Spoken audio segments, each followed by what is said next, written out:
Bom dia, galerinha! Estamos começando um Tópicos Diários e o tema da conversa de hoje é sobre galáxias. Então, vamos aprofundar um pouco mais e entender um pouco sobre galáxias. Para começo de conversa, o que são galáxias? Galáxias são esses grandes aglomerados de estrelas, nebulosas, planetas e tudo mais que a gente pode encontrar nesse nosso universo. A esses grandes aglomerados chamamos galáxias. Nem sempre nós chamamos as galáxias como chamamos hoje de galáxias. No começo do século XX, com os aparelhos de observação com menos potência do que os de hoje, observávamos grandes manchas longas e difusas no espaço. Porém, até então acreditávamos ser grandes aglomerados de estrelas, ao qual nós demos os nomes de nebulosas. Interessado pelas centenas de manchas que já haviam sido catalogadas, Edwin Paul Hubble começou a estudá-las e em 1923 ele percebeu que se tratavam de objetos extragalácticos e, mais do que isso, ele provou que se tratavam de outras galáxias. E afinal, então como ele conseguiu provas de que haviam outras galáxias? Bom, naquela época já tínhamos noção de que o diâmetro da nossa galáxia era de cerca de 100 mil anos-luz. Para quem não se recorda do que é exatamente anos-luz, é a distância que a luz percorre durante um ano. Dito isto, existe um tipo especial de estrela chamado de variável Cefeida, que possui uma relação entre o período de variação da luminosidade, ou seja, o período do brilho mais intenso e do brilho mais fraco, e da sua distância, que é bem conhecido. E Hubble conseguiu identificar uma dessas estrelas em M31, também conhecida hoje como Galáxia de Andrômeda. Assim, Hubble determinou que M31 se tratava de um objeto fora da nossa galáxia, fora dos seus limites, portanto um objeto extragaláctico, ampliando assim a nossa concepção de universo. Partindo desse ponto, uma vez provado que existiam outras galáxias, Hubble começou a classificá-las de acordo com a sua forma, sendo espirais, espirais barradas, lenticulares, elípticas e aquelas que não possuíam uma forma bem definida, chamou-as de irregulares.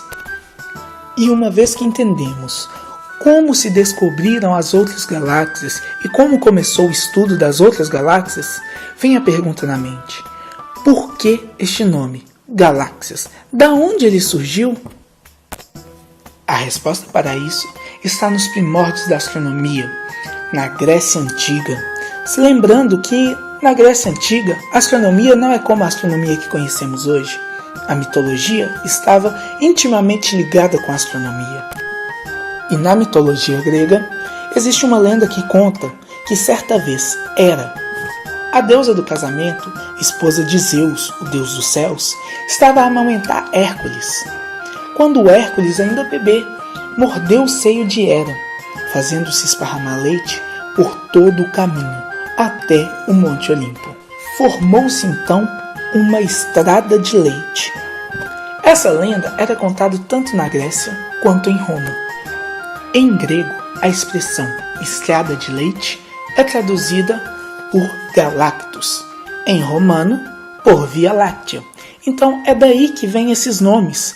Galactus deu origem à palavra galáxias e Via Láctea é o nome da nossa galáxia.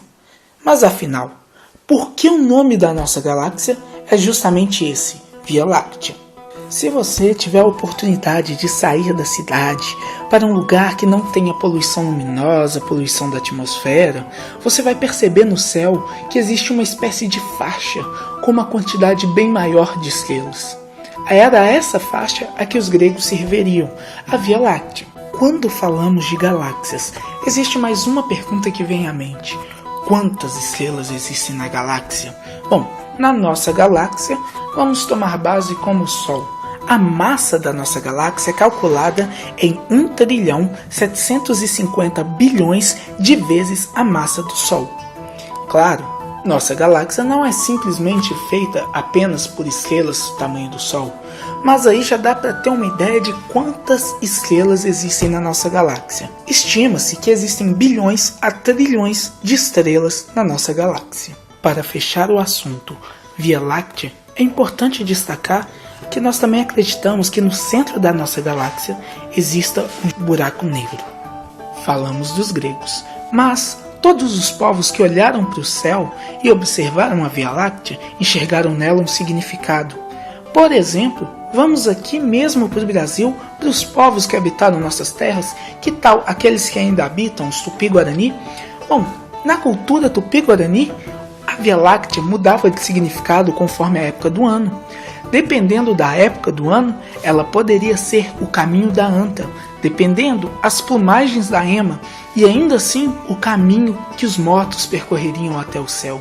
E assim, falamos um pouco sobre a nossa galáxia, sobre o que encontramos nela, sobre o que ela é, e começamos então bem o básico dos estudos necessários para se compreender a nossa galáxia.